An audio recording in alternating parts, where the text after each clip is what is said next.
Les doy la bienvenida a la novena Cátedra Anual de Investigación Clínica Profesor Alban R. Feinstein, que damos aquí en la Maestría en Ciencias en Investigación Clínica, perteneciente al Departamento de Epidemiología Clínica de la Facultad de Medicina de la Universidad Autónoma de San Luis Potosí. En primer lugar, pues obviamente hay que dar agradecimientos. Quiero agradecer profundamente al director de la Facultad de Medicina de la Universidad Autónoma de San Luis Potosí, al doctor Ismael Herrera, por la gentileza de permitirnos hacer estas conexiones y todos estos elementos. También al coordinador de la maestría en investigación clínica, al doctor Antonio Gordillo Moscoso, y a todo el comité académico. Muchas gracias. En la base de operaciones aquí en San Luis Potosí, agradezco al ingeniero Carlos Tapia Gallegos, al ingeniero Pedro Jiménez Ramírez y a Sol Rodríguez Gómez, que nos están apoyando en la transmisión. Y queremos, bueno, dar la bienvenida al doctor Carlos Cuello García. El doctor Carlos Cuello es un gran amigo de nosotros, estuvo en varias ocasiones aquí en San Luis apoyándonos. Él es médico pediatra, epidemiólogo clínico, profesor asistente del Health Research Methods, Evidence and Impact de McMaster. Es profesor de cátedra de calidad de la atención clínica en la Escuela de Medicina del Tecnológico de Monterrey. Es miembro del SURGE, del GREAT de Cochrane, Canadá. Es autor de un libro de medicina basada en evidencia que se llama Fundamentos y su enseñanza en el contexto clínico. Y bueno, el doctor Cuello en realidad ha tenido muchas, estuvo a cargo de la red Cochrane México, ha tenido una serie de elementos hasta que actualmente trabaja incluso para bueno, parte del gobierno canadiense en el sector salud. Y terminó una posición de postdoctoral también allí en la Universidad de McMaster, actualmente profesor asistente en la misma y en el hospital. Carlos, te agradecemos muchísimo por estar con nosotros en nuestra cátedra y te pido que por favor inicies la misma. Tendremos, mientras el doctor Cuello prepara su diapositiva, la comparte con nosotros, quiero decirles que al final de la misma vamos a tener preguntas tanto en el YouTube como en el Facebook. Muy bien, pues bueno, muchas gracias, Mauricio. Gracias a todos por su asistencia y por la invitación.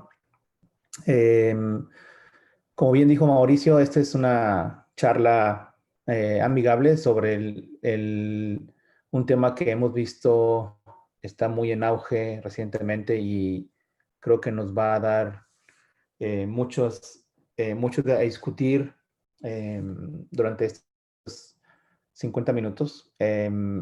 Sobre todo porque hemos visto mucho de esto en las redes sociales o en el contacto que hayan tenido. Idealmente no mucho porque deberíamos de estar todavía tomando distancia y un tanto encerrados, pero el hecho es de que tenemos que usar, y vamos a ver durante la charla, cómo usar la evidencia para tomar decisiones y abordar todo esto que hemos estado viendo en el uso de decisiones sobre el caso de COVID-19, sobre la pandemia. Entonces, como declaraciones de conflicto, no tengo conflictos económicos. Obviamente voy a hablar sobre GREAT, trabajo ahí con ellos, trabajo también como asesor de guías clínicas en ciertas instituciones como la American College of Rheumatology, y también hago síntesis de evidencia para CADET, que es una agencia canadiense de evaluación de evidencia para drogas. Entonces, hoy lo que vamos a ver es cómo evaluar la evidencia y específicamente, obviamente, con el enfoque en el COVID-19, y cómo pasar de la evidencia a las recomendaciones en salud y qué hacer cuando, como en este caso, hay poca evidencia, muy mala evidencia. Y es algo que hemos visto muy frecuentemente y vemos cómo mucha gente todos estamos siendo inundados por una ola de recomendaciones, tanto recomendaciones que a veces nos dan miedo o tenemos dudas. El desinfectante IV que hemos escuchado por ahí, mascarillas, si debemos usarlas o no, nos enojamos porque nos piden que usemos mascarillas en los establecimientos o en los restaurantes o en algún lugar, o que mantengamos la sana distancia, o si usamos hidroxicloroquina, y últimamente he estado escuchando por ahí, por México, que algo del dióxido de cloro, y sobre todo hay muchas cosas que nos llegan y las preguntas que nos llegan de nuestros pacientes o de amigos sobre si realmente esto es algo que funciona o no. Entonces, esta información consiste muchas veces de recomendaciones o información optimista a veces, prematuras, infundadas, o a veces pueden ser peligrosas, como el caso del desinfectante. Y cómo estar seguros de lo que estamos viendo funciona o no funciona. Es algo que tenemos que tener en nuestra mente para poder dar esa recomendación final, tener una seguridad, una cierta certeza para poder llegar a eso. Entonces, y eso lo vemos todos los días. Si son ustedes clínicos, están practicando actualmente, seguramente tienen ese tipo de preguntas. Si usamos el Remdesivir o otro tipo de droga que acaba de llegar, o la dexametasona, o usamos la hidroxicloroquina, si usamos una N95, una máscara N95 o una quirúrgica suficiente, etcétera. Entonces, son preguntas que nos llegan todos los días y vamos a repasar varios ejemplos, entre ellos que es algo que seguramente he escuchado en las noticias, como vecinos del país de Estados Unidos. Hemos visto mucho esta pregunta y llega a tener connotaciones políticas importantes. Incluso el presidente de Estados Unidos llegó a tuitear esto hace 4 días. Puso literalmente, hizo un copy-paste del artículo, de un artículo de un periódico que menciona este estudio que es que fue reciente. Como obviamente este estudio está a favor de sus propuestas, entonces la idea de él es promover una situación que él creía que cree que funciona. Entonces, así hay muchos ejemplos, y tanto los políticos, científicos, personal de salud, pacientes, todos ellos deben de tomar decisiones o emitir una recomendación. Y estamos expuestos a estas recomendaciones, obviamente. Y estas recomendaciones tienen que llegar con nosotros independientemente si la evidencia es buena, es mala o no hay evidencia o es escasa. Esa decisión las tenemos que hacer como quiera.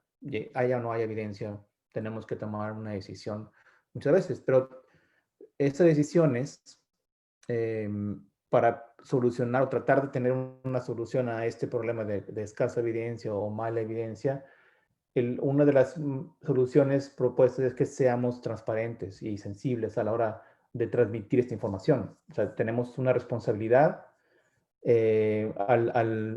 un cierto poder al estar transmitiendo esta información a nuestros pacientes en cualquier medio, tanto en persona como en las redes sociales. Y esto requiere de un responsable nivel de certidumbre, es decir, nosotros decir qué tan cierto estoy yo de esta evidencia. Entonces, lo que usamos, o lo que idealmente usaríamos es evidencia para tomar una decisión o dar una recomendación. Esto es algo que suena lógico y los que queremos, obviamente, lo mejor para tomar esa decisión, tener una certeza lo más posible. Vamos a repasar rápidamente de dónde viene naturalmente esa evidencia. Y bueno, muchos de ustedes conocen cómo la evidencia obviamente, es generada ya sea en universidades o por la industria farmacéutica, y genera individualmente estudios que van a ir tarde o temprano a publicarse. Algunos de ellos, muchos no se publican, como bien sabemos. Algunos de estos estudios publicados son de interés para mí. Idealmente, muchos autores hacen ya revisiones sistemáticas, afortunadamente, que nos ayudan a tomar decisiones porque ellos nos dan un cuerpo de evidencia ya digerido, por así llamarlo. E incluso buscan información que aún no se ha publicado o que no se llegó a publicar, que es también algo importante a la hora de hacer una síntesis de la evidencia. Y esto le ayuda a los creadores de guías clínicas, que es algo que hacemos frecuentemente acá. Y esa parte pues, es principalmente lo que me dedico, es a generar evidencia de revisiones sistemáticas, guías clínicas y también el proceso de la recomendación, a cómo llevar esa recomendación tomando en cuenta la evidencia y otros factores que vamos a ver ahora. Y generar al final de cuentas recomendaciones para el paciente, que es el desenlace final que yo quiero, es que estos pacientes tengan mejores desenlaces y que hagan mejores decisiones informadas por lo tanto mejores desenlaces, y en base a mis recomendaciones que yo hice mediante un proceso. Obviamente requiero evidencia, pero como vamos a ver en las siguientes diapositivas, la evidencia no es todo lo que se usa. Usamos otros factores también para tomar en cuenta y hacer nuestras recomendaciones. Entonces, estas recomendaciones nos van a ayudar a tomar decisiones y vamos a tener mejores desenlaces idealmente en el paciente. Esa es la situación ideal. Y vamos a hablar de cosas ideales también. Por ejemplo, ¿cuál es la evidencia ideal? ¿Cuál sería la situación ideal para yo poder decir esto es lo mejor que tengo? Idealmente, el estudio o los estudios que proveen la evidencia, que mi cuerpo de evidencia que yo tengo es preciso. Es decir, hay mucha información. Lo ideal es que yo hubiera estudios de 10,000, 30,000 pacientes sobre el uso, vaya, lo que se necesite de pacientes para tener una información suficientemente precisa para cualquier pregunta, por ejemplo, para hidroxicloroquina o para mascarillas, etc. También lo ideal es que fuera un estudio bien hecho, que fuera en base a estudios que no tienen limitaciones en la conducción del estudio, no tiene riesgos de sesgos. La otra es que los resultados, si son varios estudios, que todos digan lo mismo, que todos sean consistentes, digamos que todos digan funciona la hidroxicloroquina o que todos digan no funciona, incluso hace daño. O sea, no me ayudaría que fueran distintos, o sea, que uno diga que sí y otro diga que no. Los resultados que sean también directamente aplicables, o sea, que no sea necesario ver pacientes con otro tipo de virus para yo aprovechar esa evidencia y usarla. Vamos a ver unos ejemplos, pero idealmente serían poblaciones que se aplican directamente, o sea, el estudio tiene poblaciones que se aplican directamente a mi población. Y estoy seguro de que no hay evidencia perdida, o sea, es decir, que la información que yo estoy obteniendo es toda la información que existe en el mundo y no perdí nada a la hora de buscar esa evidencia. Eso sería lo ideal. Además, estaría genial si tuviera esta evidencia un efecto muy grande. O sea, si me dijera, esta medicina reduce el 50% la muerte o el 80% o más. Si tiene más grande el efecto, estaría más confiado en esta evidencia. O si hay dosis respuestas, es decir, por ejemplo, entre más me alejo de un paciente con el virus, obviamente menor riesgo de infectarme. O entre más ejercicio hago, más saludable voy a estar del corazón, etc. Entonces, una dosis respuesta me ayudaría mucho. Entonces, nosotros que queríamos buscar ese tipo de evidencia para mi pregunta con hidroxicloroquina. Entonces viene alguien y nos pregunta, quiero ese tipo de evidencia, la quiero para estos días. Obviamente no va a ser posible, la respuesta va a ser un rotundo no. No es posible obtener ese tipo de evidencia. Y aquí, en este ejemplo que puse al principio, donde vemos a un jefe de Estado promoviendo una intervención, aquí hay dos posibilidades. Una es que él piense que la evidencia es muy buena y que, o sea, decir que tiene tanta certeza, cuando en realidad no lo es. Y piensa que pues, como es tan bueno el estudio, pues ya no hay necesidad de hacer otra cosa y hay que recomendar la medicina que él quiere.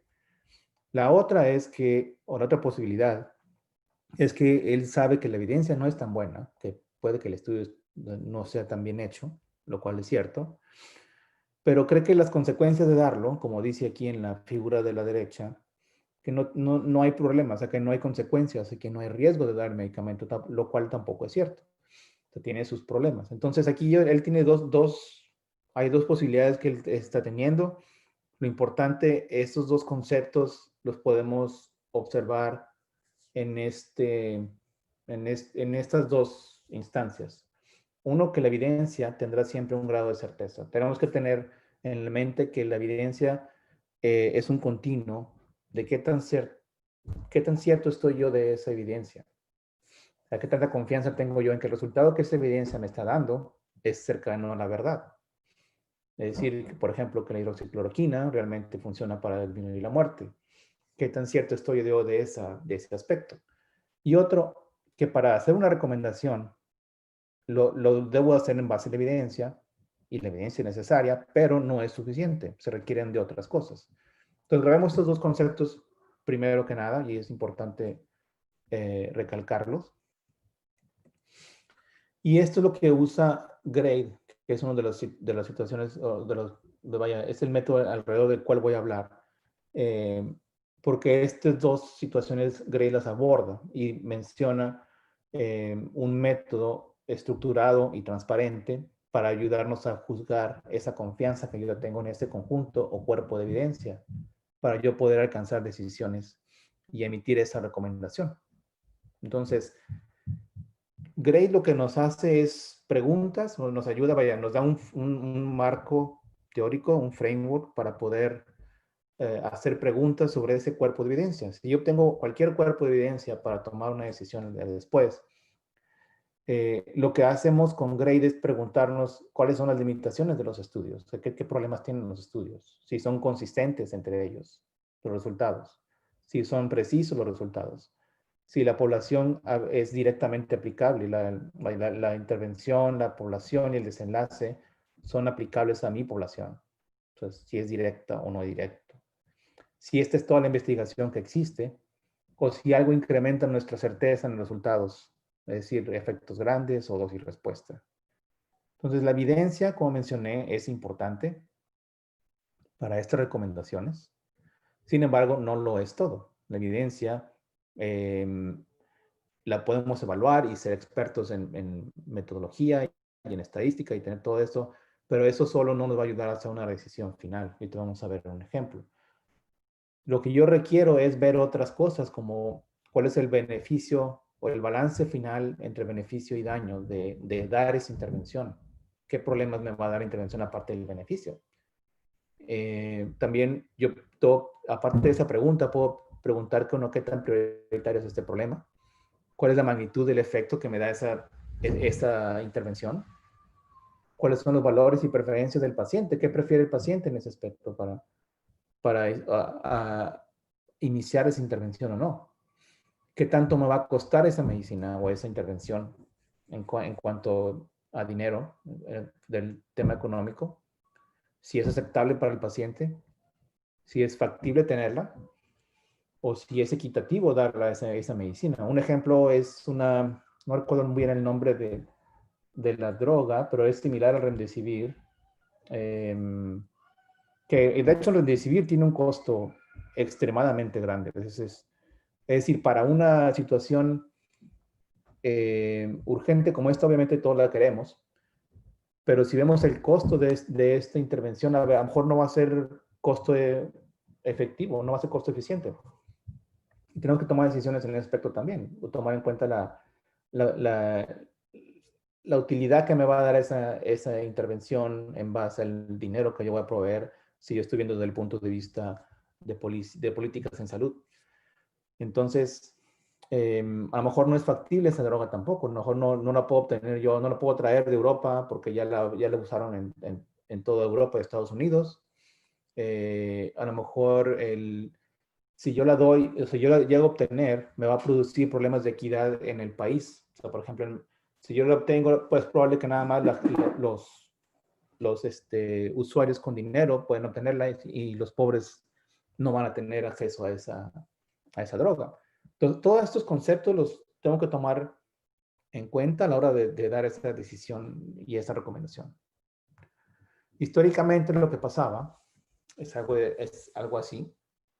Clásicamente yo tengo la evidencia en los 70s y 80s, se manejaba la evidencia de un punto de vista muy simplista, es decir, yo tenía revisiones sistemáticas de ensayos clínicos y esa era evidencia muy buena y por lo tanto la recomendación era de alta, una recomendación fuerte, tengo que darlo.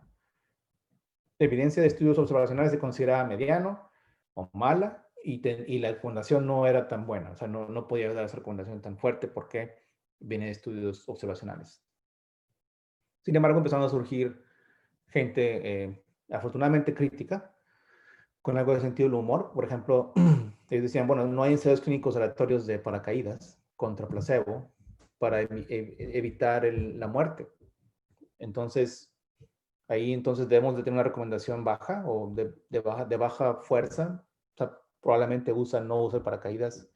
Y fue incluso una publicación medio chiste, pero en realidad era seria, diciendo realmente no es necesario en todos los aspectos, no va a haber ensayos clínicos aleatorios para tomar decisiones. Entonces, y incluso ha salido mucho el tema en estos días, de que salen muchos estudios, revisiones sistemáticas observacionales, y inmediatamente algunos dicen, no, pues esto observacional no se debe de tomar en cuenta. Debemos tomar en cuenta y seguir siendo críticos, no importa si es ensayo clínico aleatorio o observacional. Ser críticos y aprovechar este tipo de frameworks. Ahora, otros ejemplos, ¿qué haríamos con el tema de dejar de fumar? O sea, damos una recomendación débil para dejar de fumar, porque la evidencia no más viene en estudios observacionales. O insulina para diabéticos, también no hay ensayos clínicos aleatorios. O el uso de cinturón de seguridad. O el distanciamiento para evitar el COVID-19. O mascarillas en público. Incluso la hidroxicloroquina, el estudio que presentó Donald Trump en su tweet, es un estudio observacional. En todos estos casos debemos de ser críticos. Algunos casos me van a dar recomendaciones a favor, otros en contra, pero yo tengo que tener las herramientas para poder definir qué tipo de evidencia es la que estoy viendo y cómo la voy a convertir en una recomendación. Entonces, podemos repasar esto. Veamos desde el principio. Esto cambió quitando la experiencia es más que nada una herramienta que vamos a usar, no es una evidencia, es una herramienta. Y vamos a empezar por default de catalogar a los ensayos clínicos aleatorios como de alta calidad y los observacionales como de baja calidad. Ahorita vamos a explicar cómo evoluciona esto. Y la razón por la cual los observacionales los ponemos de baja calidad y los ensayos clínicos de alta calidad es por el tema de la aleatorización, que la aleatorización me quita mucho los problemas de un desbalance entre factores pronósticos en los estudios, y eso me da más confianza porque tiene menos sesgo. Idealmente estoy hablando. Obviamente hay ensayos clínicos aleatorios que pueden ser muy malos y estudios observacionales que pueden ser muy buenos, que pueden ser mayor calidad. Ahorita vamos a ver un ejemplo. Entonces, ¿qué es calidad de la evidencia? Y aquí no quiero que confundan calidad de la evidencia con calidad del estudio. Una cosa es la calidad de un estudio o el riesgo de sesgo y la otra es la calidad de la evidencia. Por eso mucha gente, como se confunde, hemos decidido llamarle certeza o confianza de la evidencia a esta calidad de la evidencia. Entonces, vamos a usarlos como sinónimos. Yo la verdad prefiero más certeza, porque es más que nada eso. ¿Qué tanta confianza o certeza tengo yo en ese cuerpo de evidencia que estoy viendo? Si ese cuerpo de evidencia me va a dar suficiente información para apoyar una decisión o una recomendación. Esa es la definición de la calidad de la evidencia o certeza de la evidencia. Pero en este caso vamos a llamarle calidad también, no más para que no confundan el término. Entonces, calidad de la evidencia es algo continuo, pero pues tenemos que ponerle algunas categorías ordinales para podernos ayudar a hacer definiciones. Entonces, lo que hace Grady es definirla en 4 niveles: alta, moderada, baja y muy baja.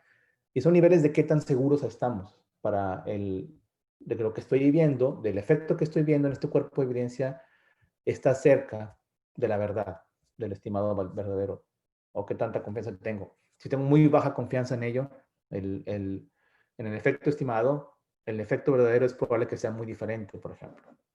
Si tengo mucha confianza en ello, estamos seguros que el verdadero efecto está cerca del que estimamos. Entonces, así hay esos ciertos niveles y vamos a repasar rápidamente cómo determinamos esta certidumbre de la evidencia. Por ejemplo, con la pregunta del COVID-19 y el uso de mascarillas. Usar mascarilla versus no usar mascarilla evita contagios en personas en riesgo, ya sea profesionales de salud o personas que están en la calle. Y esta fue una revisión sistemática que hicimos recientemente, que probablemente la han visto por ahí. Esta fue una revisión que buscamos de todo, buscamos ensayos clínicos aleatorios y buscamos observacionales también, para tener todo el panorama del uso de mascarillas y también el uso de distancia y el uso de protección ocular. Entonces, supongamos que tenemos, estos son los resultados. Yo, aunque sea publicado en el Lancet y aunque sea una revisión sistemática muy bien hecha, yo siempre tengo que tener una cierta, un cierto escepticismo sano. Entonces, siempre tengo que preguntarme, ¿qué puede disminuir mi certeza en esto, en mi confianza en este resultado? Entonces, Gray lo que ayuda en este caso es decirnos, bueno, vamos a hacer las siguientes preguntas. Preguntas como esta: si los estudios presentan riesgo de sesgo, o sea, si no están bien, si no tienen problemas en la conducción, en análisis o vaya, cualquier posibilidad de error sistemático o sesgo, mi certidumbre va a disminuir. Y obviamente la respuesta es sí. Si tiene riesgo de sesgo en cualquiera de estos factores que ustedes ya conocen y que han utilizado seguramente a la hora de evaluar un ensayo clínico aleatorio, un estudio observacional, buscamos riesgo de sesgo. Todos los estudios tienen cierto riesgo de sesgo. Un estudio que tiene, vaya, que es muy bien conducido y tiene muchos, vaya, méritos, decimos que tiene bajo riesgo de sesgo. Si tiene muchos problemas, tiene un alto riesgo de sesgo. Y eso lo podemos clasificar, y hay talleres y hay situaciones y herramientas que nos ayudan a evaluar el riesgo de sesgo. Ustedes ya lo conocen, muchos de ustedes, y si no, nos pueden contactar y ayudarles a tenerlos a la mano, estos criterios o herramientas. Entonces, lo que hacemos es buscar problemas con la conducción del estudio, que haya una buena generación, por ejemplo, de la secuencia aleatoria, ocultación de la secuencia aleatoria, cegamiento, análisis de datos, etcétera. Entonces, todo este riesgo de sesgo ya lo conocen. Hay muchas herramientas para estudios aleatorios, como la herramienta Cochrane, o estudios no aleatorios como el Robbins o el Newcastle Ottawa. Hay muchas herramientas para esto, pero todos nos dicen qué tanto riesgo de sesgo tiene este estudio. Puede ser tanto estudio observacional como un estudio aleatorio, y nos podemos definir qué tanto riesgo de sesgo tiene. Otra pregunta es si los estudios son diferentes entre sí. Si son diferentes entre sí, entonces va a disminuir mi certidumbre. Y a eso le llamo inconsistencia. Si yo no puedo explicar esa diferencia entre los estudios, le llamo una inconsistencia. Y si estudios son inconsistentes, ahí hay un problema, y esto va a tener implicaciones en mi confianza sobre esa evidencia. Y en Gray eso lo toma como otro de los dominios o criterios para disminuir la calidad de la evidencia, de un cuerpo de evidencia. Por ejemplo, si estoy viendo esto que está aquí, esos estudios son muy diferentes, y pues algo está pasando que están dándome tantas diferencias. O sea, si no hay explicación de eso, es decir, tal vez sean diferentes poblaciones y esa es la explicación, ok, entonces hago subgrupos. Si fuera, por ejemplo, diferentes edades o diferentes poblaciones de riesgo, entonces probablemente eso explique la inconsistencia. Pero si no puedo determinar la inconsistencia, entonces ahí hay un problema y tengo que decir que mi confianza baja. Otro de los problemas es si los estudios no proveen de evidencia directa para contestar a la pregunta pico. Por ejemplo, y esto pasa mucho en este caso, en estas situaciones, estos días del COVID-19. O sea, nosotros quisiéramos idealmente estudios sobre el COVID-19. Desgraciadamente no hay, es algo nuevo, no existe. No existen estudios todavía. Bueno, ya hay algunos que están haciéndose, y el esfuerzo que se ha hecho para tener esos estudios ha sido maravilloso. Hay una cooperación que no se ha visto nunca sobre científicos de todos los países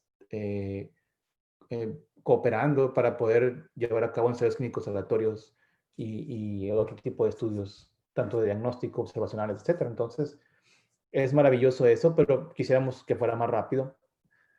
Y cuando tenemos urgencia, como en estas situaciones, pues tenemos que considerar evidencia indirecta. Sin embargo, aunque la usamos, tenemos que seguir siendo críticos con ello. Por ejemplo,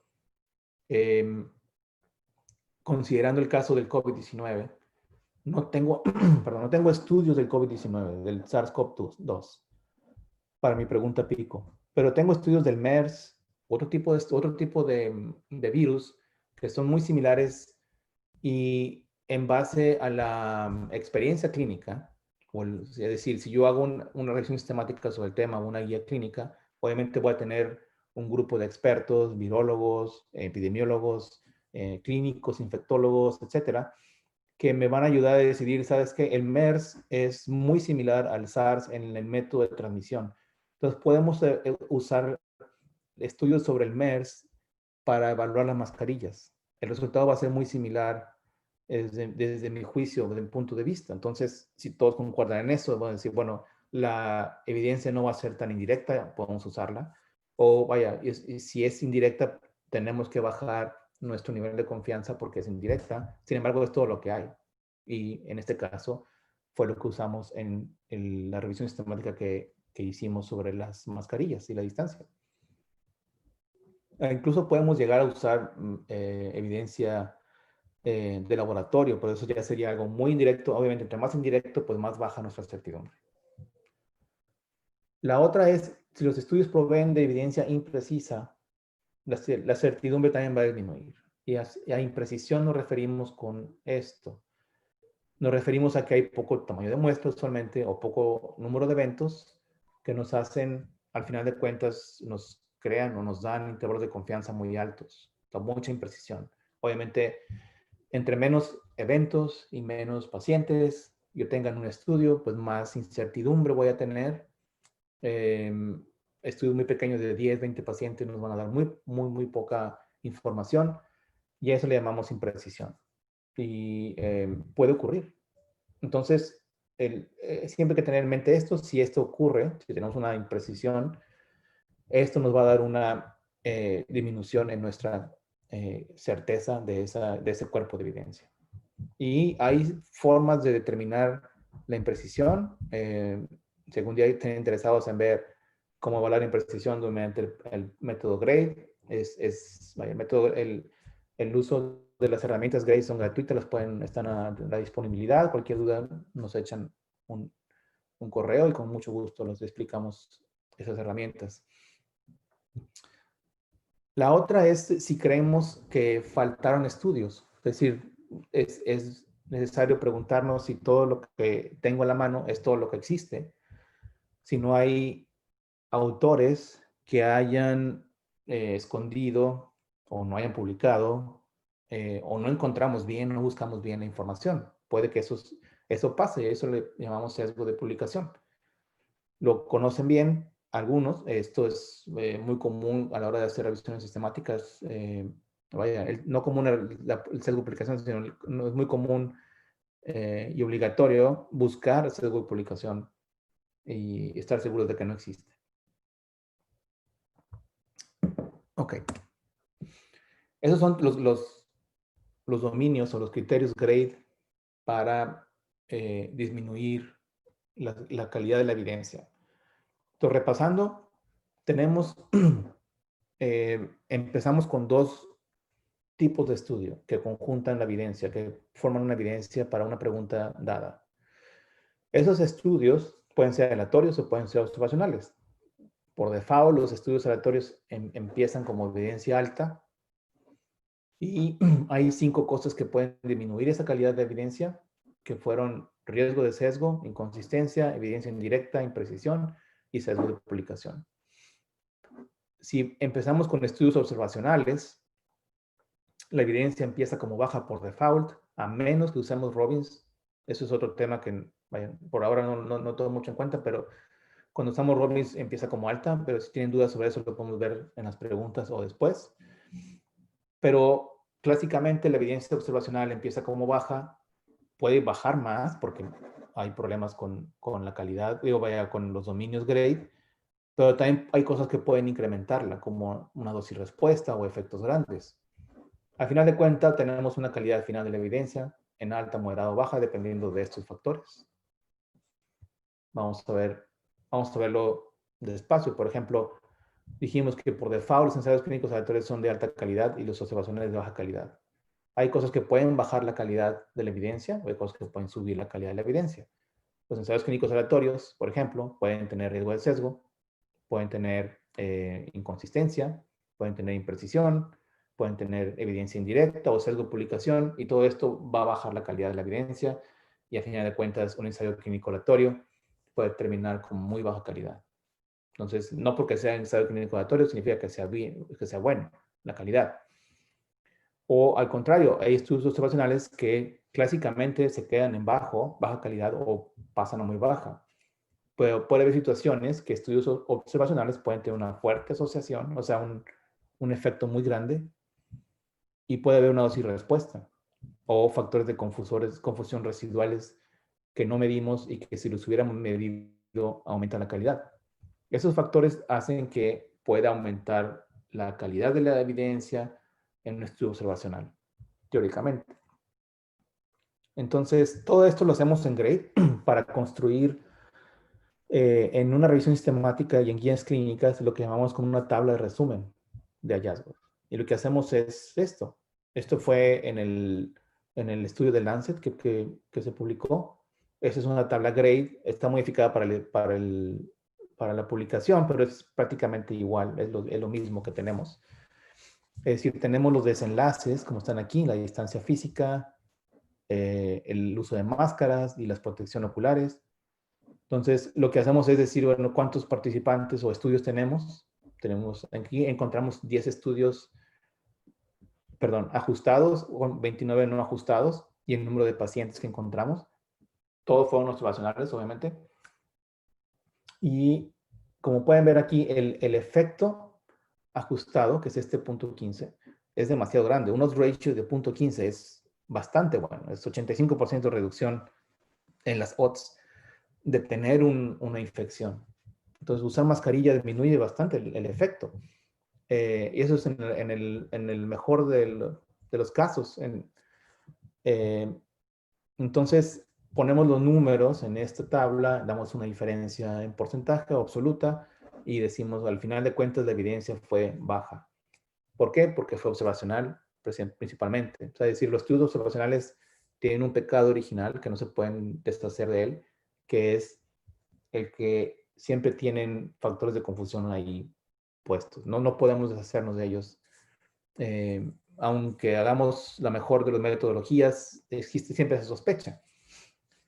Pero vean el caso de aquí arriba, el de distanciamiento físico, donde tenemos una certeza moderada. ¿Cómo fue que llegó hasta allá? Si es un estudio observacional. Lo que pasó aquí fue que cuando vimos el efecto, también se hizo una metaregresión, que es un método estadístico para ver efectos de otros factores mediante regresión en el desenlace. Y se vio que hay dosis respuesta incluso de la distancia física. Y este tipo de efecto de dosis respuesta y aparte un efecto tan grande, en conjunto se hizo la decisión de incrementar a moderada la certeza. O sea, es decir, este cuerpo de evidencia nos da una certeza moderada de evidencia para decir que la distancia física es buena para disminuir la infección. Entonces, esto nos ayuda mucho a definir las recomendaciones. Y las recomendaciones en GRADE las damos así, como fuertes, a favor, ya sea a favor o en contra, y o débiles, ya sea a favor o en contra. O sea, decir, sí recomiendo esto o de forma débil o condicional, o sí lo recomiendo de forma fuerte. O de otro lado, es un espectro, no débil o no fuerte. Y esto implica diferencias, si es fuerte o es condicional o débil, para los pacientes, para los clínicos y para los políticos en salud, para los que hacen las políticas en salud. O sea, por ejemplo, vamos a ver que para hacer esto, para tomar este tipo de situaciones de decir es fuerte o es condicional, pasamos por también un proceso que GRADE nos ayuda en este framework o marco de decisiones que nos ayuda a decidir si esto va a llegar a ser una recomendación fuerte, una recomendación débil o condicional. Y las implicaciones, como mencioné, son diferentes. Por ejemplo, si yo digo, es una recomendación fuerte a favor de usar mascarillas para todo el mundo, pues la mayor parte de los pacientes o de los usuarios, en este caso el público, estaría de acuerdo en usarla, algunos no van a estar de acuerdo. Los clínicos obviamente deberían decir, tienes que usar mascarilla, por favor úsala, o tienes que usar cierto medicamento. Los políticos en salud no tendrían problemas en recomendarlo y decir, saben que todo el mundo tiene que usar mascarilla cuando va a cierto lugar o sale de la casa. Cuando es débil o condicional, pues hay algo de zona gris, es decir, puede que sí, puede que no. Veamos un ejemplo. Cuando yo hago esas decisiones, tengo que tomar balance entre efectos deseables e indeseables. Entonces aquí en rojo, del lado de izquierdo están los indeseables y de derecho los deseables. Por ejemplo, aspirina en pacientes con infarto o postinfarto de miocardio para prevenir un segundo infarto. Yo digo, en base a revisiones sistemáticas, la aspirina dice que tiene menos riesgo de muerte, es un factor, es algo deseable, y menos riesgo de infarto, es algo también muy deseable, es algo que tiene peso. Y el costo es muy bajo y los efectos adversos de la aspirina es muy bajo. Entonces aquí la decisión obviamente se va a ir al lado de dar aspirina, porque tiene mayores efectos deseables que indeseables, por lo tanto la recomendación sería una recomendación fuerte. Entonces aquí no hay ningún problema. Pero en este ejemplo, por ejemplo, tacrolimus con ciclosporina en trasplante renal, el costo es muy alto del tacrolimus y puede producir diabetes y puede haber otros efectos adversos. Y el menor riesgo de rechazo de órganos es muy poco, o es muy, vaya, no es tan alto como quisiéramos. Entonces aquí, pues sí, disminuye el riesgo de órgano, pero tiene otros problemas, por lo tanto la recomendación puede ser débil, ya sea a favor o en contra del tacrolimus. En nuestro ejemplo actual de la hidroxicloroquina, por ejemplo, estaremos viendo que no es muy costosa, entonces no hay tanto problema ahí. No tiene tantos efectos adversos, pero hay posible riesgo de arritmias, que es lo que queremos descartar. Sí hay estudios que incrementan el riesgo mencionan el incremento de riesgo de arritmias, pero puede producir otros problemas como el desabasto en pacientes con enfermedades reumáticas que realmente la requieren. Y viendo los efectos deseables como menor riesgo de muerte o días de terapia intensiva, vemos que la evidencia no es tan buena. Por lo tanto, no hay tantos efectos deseables como indeseables. Entonces, el balance es muy ligero. Puede ser una recomendación débil a favor o en contra. Esto ya sería cuestión de hacer una guía clínica sobre este tema. Obviamente, aquí estoy parafraseando y es lo que yo pienso. Pero si alguien, creo que se está llevando a cabo y han hecho algunas, obviamente como la evidencia está llegando muy rápido y esto evoluciona muy rápido, es algo que es cambiante. Y por lo tanto, pues esto da más razón, más pauta de decir que debe ser una recomendación débil. Igual con otros ejemplos. Ahora, el uso de mascarillas es diferente, aunque vemos que tenemos problemas metodológicos de los estudios, o sea, son estudios observacionales, el efecto es muy grande de las mascarillas y puede ese efecto significar un menor riesgo de COVID-19 y aplanar la curva. Entonces, el efecto está ahí de las mascarillas, eso es innegable, porque es muy grande, tenemos mucha certeza, tenemos una moderada certeza para ese tipo de efecto de la mascarilla. Ahora, ver los efectos indeseables. Los efectos es que la mascarilla no cuesta casi nada, y más ahora que ya hay muchas. Al principio, podríamos decir, y era cuando los políticos decían, sabes que no usen mascarilla o no se recomienda porque les van a quitar las mascarillas a los profesionales de la salud que están en el hospital y ellos sí lo necesitan realmente. Entonces, por eso a lo mejor no se recomendaba tanto. Hoy las mascarillas están muy a la mano, cuestan muy poco, no tiene efectos adversos, y recalco, que mucha gente anda diciendo que produce hipoxia, cosas por el estilo.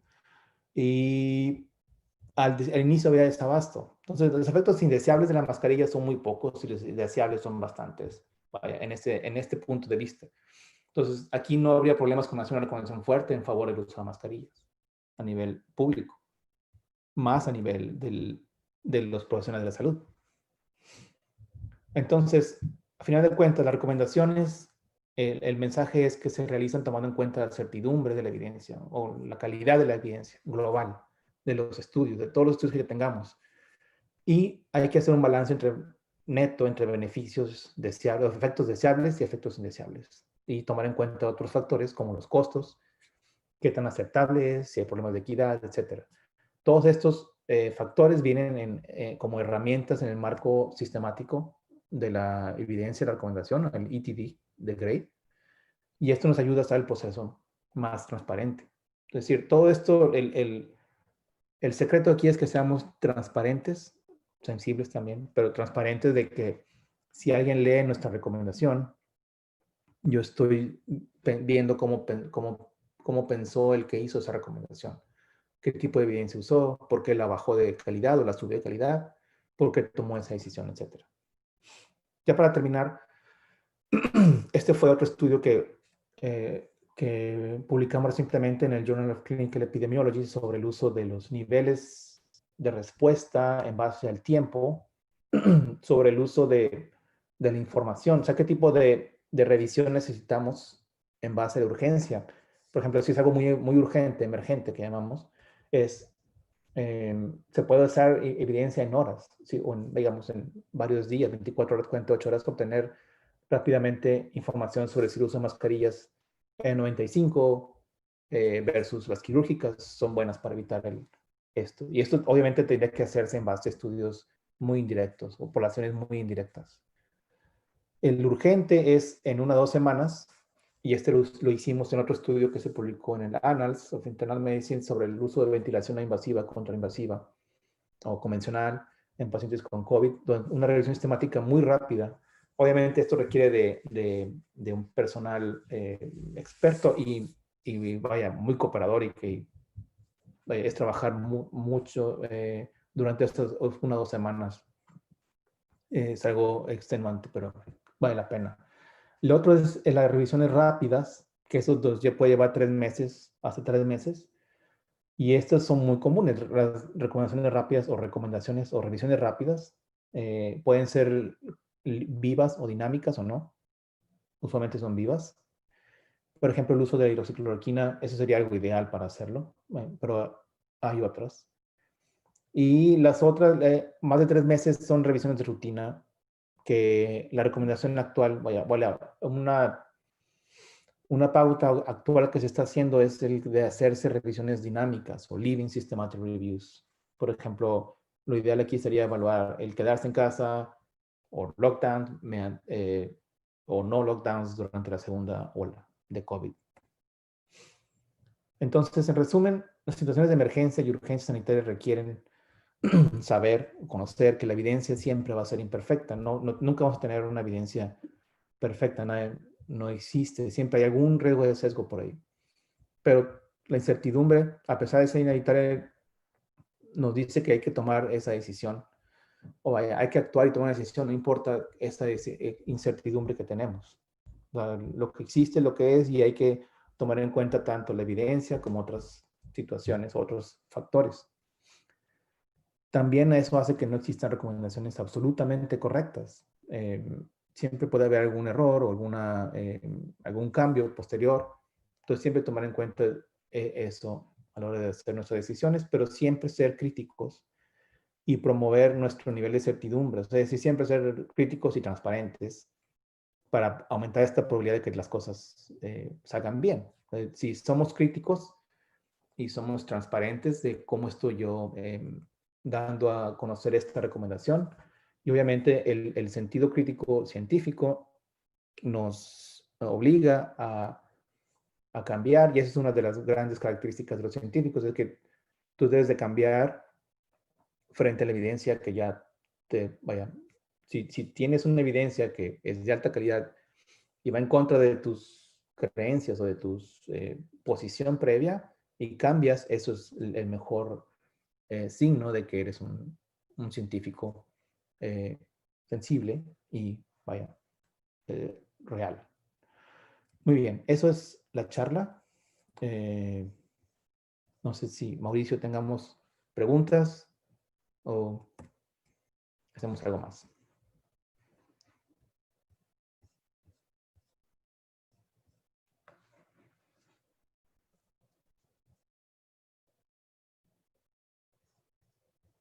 Críticos y transparentes para aumentar esta probabilidad de que las cosas salgan bien. Si somos críticos y somos transparentes de cómo estoy yo dando a conocer esta recomendación, y obviamente el sentido crítico científico nos obliga a cambiar, y esa es una de las grandes características de los científicos, de que tú debes de cambiar frente a la evidencia que ya si tienes una evidencia que es de alta calidad y va en contra de tus creencias o de tu posición previa y cambias, eso es el mejor signo de que eres un científico flexible y real. Muy bien, esa es la charla. No sé si, Mauricio, tengamos preguntas. Sí, muchas gracias, doctor Carlos Cuello. Tenemos aquí al doctor Antonio Gordillo Moscoso, el coordinador de la maestría en Ciencia y Investigación Clínica, y él está interesado en hacerte una pregunta mientras el resto del público se anima, Carlos. Adelante, doctor. Hola, Carlos. Muy buenas tardes. Muy buenas tardes y muchísimo gusto y muchas gracias por aceptar apoyarnos con esta cátedra que ya sabes es para nosotros ya toda una tradición. Dentro de todo lo que comentaste en la práctica, yo sí tengo una pregunta que me surge cada vez más porque lógicamente sí nos están utilizando como referencia para dar opiniones, inclusive para contrastar, yo diría yo que inclusive hasta para picarte las costillas para ver qué opinas y qué no opinas. El punto está en que de repente hubo un boom impresionante de trabajos que supuestamente aparecían en revistas que no tienen revisiones y BTR, inclusive se dieron a conocer en todo el mundo. Y de ese tipo de artículos se llegaron a tomar decisiones a nivel internacional. Por ejemplo, sobre hidroxiquinoleína, sobre ivermectina, sabiendo que eran todavía estudios básicos y todo esto, y sin embargo se empezaron a utilizar y actualmente se están utilizando. ¿Cómo nos recomiendas que se pueda manejar este tipo de evidencias, porque eventualmente son evidencias, cómo poderlas controlar en cuanto a su calidad, en cuanto a su importancia, en cuanto a su certidumbre que puedan generar para poder apoyarnos en la toma de decisiones, que es algo básico? Sí, es precisamente una excelente pregunta y uno de los grandes problemas, incluso antes de la pandemia, habíamos visto problemas con retracciones y fraudes y problemas así de ese tipo. Y es cierto, a partir de la pandemia ha surgido una ola de publicaciones que a veces están incluso no todavía bajo el peer review y esto nos ha causado a veces ciertos dolores de cabeza, como bien mencionas, de las decisiones grandes a nivel de la OMS. A veces se tomaron en base a ese tipo de estudios. Incluso el famoso caso del estudio publicado en Lancet y otro en New England, que hubo retracción de esos estudios, fue algo que tuvo mucha implicación en la comunidad científica y grandes críticas. Hay dos cosas aquí. Una es si está el lado del fraude o del problema que pasó, por ejemplo, con el Lancet, que están publicados y después de salir publicados les decimos, ¿sabes qué? Yo aquí veo algún problema con los números. Podemos ver los números más crudos, es decir, ir a las bases de datos de los pacientes. Y los otros dijeron, no puedo ir, es algo que no está en mi poder y el dueño de la información no quiere soltarla. Entonces, eso es un problema muy, muy fuerte y es algo que es básico resolver antes de eso. Y muchas veces lo último que podemos hacer es confiar. Vaya, muchos confiamos, ¿no?, en que esa información que tuvieron de esos hospitales o esos pacientes es real. Más allá de esto no podríamos hacer. Idealmente debería haber alguna legislación o algún forma o método para poder estar seguros que la información es lo más certero posible, que es real. Afortunadamente es algo que no es tan común como, no es común, afortunadamente. Y el otro aspecto es los estudios que no están bajo peer review. Por ejemplo, esos cuando están publicados en el ARC-CIP, en otros datos, muchos de ellos pueden ser, están bien hechos, otros pueden que tengan problemas. Aquí Sí, yo estoy... el mismo el mismo sentido de escepticismo y consultar con compañeros que sepan si alguien no sabe, si yo no soy experto en evaluar estudios prospectivos o propensity scores o cualquier otro de los métodos, apoyarnos con alguien para decir si esta evidencia es confiable o no. Especialmente si estoy haciendo una revisión sistemática sobre el tema. Ahí sí es algo que requiere de un expertise más allá. Pero sí, siempre, el secreto, el fondo es tener ese criterio de escepticismo y de lectura crítica siempre para poder detectar ese tipo de casos. Claro. Muchas gracias, Carlos. Muchas gracias, Carlos. Te pregunta el doctor Amado Nieto, que es perteneciente a nuestro comité académico. Doctor Cuello, me parece muy importante distinguir la calidad de la evidencia de la calidad del diseño. Creo que ha sido la gran confusión del uso de la MBE. Y a la calidad del diseño y de la evidencia agregaría el problema de la calidad de los datos. Eso es lo que comenta el doctor Nieto. No sé si tengas que agregar algo acerca de esto, Carlos. Sí, sí, es importante. Tiene mucha razón. La confusión clásica es de la calidad de evidencia con la calidad del estudio. Y imagino que a calidad de los datos se refiere a algo conectado con lo que estábamos platicando hace rato, con si los datos originales de los estudios son confiables. A eso creo que se refiere el doctor. Correcto. Pero sí, por eso mi término favorito cuando yo digo calidad de evidencia es mejor certeza de evidencia. Certeza de la evidencia. Sí, es mejor llamarle así. Cuando hablamos sobre todo de grade, porque si yo digo qué tan confiado, cierto estoy de esa evidencia que tengo, de ese cuerpo de evidencia, si digo yo es una alta calidad o alta certeza de evidencia, yo digo que estoy diciendo que tengo una confianza alta de que lo que yo estoy viendo está cercano a la verdad, a lo que es muy poco probable que cambie en el futuro, que con eso yo puedo tomar una decisión que va a tener un efecto en los pacientes y vaya, va a ser un bien. Claro. Dice una de las estudiantes, vivimos en un punto de incertidumbre, siempre hemos estado con la incertidumbre.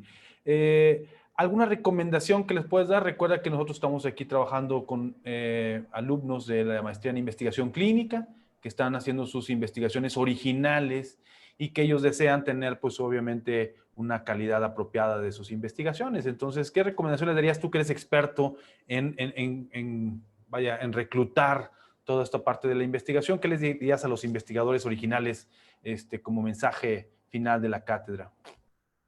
Bueno, ante todo, transparencia. Transparencia desde el momento en que ellos inician su investigación con un buen protocolo, con un buen proceso, tenerle respeto al usuario final, que es el paciente, los clínicos, teniendo siempre en mente el objetivo final es el paciente, en el cual se va a aplicar esa evidencia que ellos están produciendo, que sea importante para ellos, que ese desenlace que ellos están evaluando va a ser importante para un paciente. No tiene que ser un estudio de una enfermedad común, puede ser una enfermedad rara, pero saben que esa información que ellos van a proveer va a ser de alta, ahora sí es calidad, porque va a ser un estudio bien conducido. Va a ser un estudio con el menor riesgo de sesgo posible. Van a hacer todo lo posible por terminar con un buen producto que lo van a usar alguien más, lo va a usar en una síntesis, y esa síntesis va a ir a una guía clínica, y esa guía clínica va a ir a un doctor que va a leer y va a aplicar al paciente. Perfecto. Muchas gracias, muy buenos consejos, Carlos. Bueno, aquí la doctora María Susana dice que si lo siguen en Twitter, busquen como @CharlieNeck. No les sugiero que lo busquen como @CarlosCuello. Ese era tu antiguo Twitter, ¿no? Es el bueno, es @CharlieNeck, ¿cierto? Sí. Perfecto, ahí te van a encontrar. Y aquí está. Aquí está abajo, mira, ya lo vieron ahí. Twitter, @CharlieNeck. Muchas gracias. Iván Alfredo Paredes pregunta que si, bueno, excelente plática. Mi pregunta es, ¿qué nos puede comentar con respecto a la recomendación de la aplicación de dexametasona en bajas dosis en pacientes bajo ventilación mecánica y en uso de oxígeno suplementario? Esto es por la iniciativa Recovery de la publicación de una recomendación que actualmente la OMS está evaluando. Si tú tuviste oportunidad de revisar algo acerca de este recovery que están haciendo en vivo en Oxford, o más bien reportando casi en vivo. Sí, es un estudio muy importante, bastante bueno. De hecho, información sobre la hidroxicloroquina va a venir de ahí Sí, pronto. Digo, porque de hecho ya ha llegado alguna información de eso, porque están realizando muchas intervenciones al mismo tiempo. sí, tiene varios brazos. Entre ellas en la dexametasona. No estoy seguro de la dosis baja, pero de la dosis que usaron ellos ahí en adultos fue buena. El efecto que tiene es significativo, es preciso. Vaya, y en el momento, vaya, para tomar una decisión sobre el uso de dexametasona, obviamente, como mencioné en la charla, hay que tomar en cuenta otros factores como el costo, los efectos, el balance entre beneficios y daños. Y si recuerdan la figura que puse ahí de la balanza, lo más probable es que la dexametasona sea de esas situaciones que no tiene tantos efectos indeseables y tiene más efectos deseables, por lo cual no creo que haya tanto problema en las siguientes guías clínicas para recomendarla. Y creo que la última guía clínica, el uso de esteroides estaba como una recomendación débil a favor sobre el uso de dexametasona y otros esteroides. Entonces, lean, mi recomendación, digo, no soy pulmonólogo de adultos ni nada, pero lo que veo, lo que he visto, leído en las guías clínicas, una de ellas que la hizo Gordon acá en McMaster, es eh, que se dé eso. Entonces, lean la guía clínica de estos diferentes países y estoy seguro que van a encontrar esa parte donde viene la dexametasona en la dosis que viene y que se usó en el estudio del recovery. Pero Perfecto. definitivamente esto nos va a ayudar a interpretar esas recomendaciones. Muy bien. Pues, Carlos, como siempre, un gran placer estar contigo, que nos hagas favor de compartirnos tus conocimientos y el avance de cómo estamos ahorita trabajando las guías, cómo está trabajando Grade, cómo está trabajando todo allá. Te volvemos a felicitar. Mucha gente te estuvo felicitando aquí a través del YouTube, usted lo va a saber después. Y no será la última vez que tengamos a Carlos Cuello aquí, Charlie Neck. Por acá, es amigo de la casa y te mandamos un gran abrazo. Muchas gracias por tu aportación y nos despedimos de esta transmisión. Gracias, gracias. Gracias, saludos.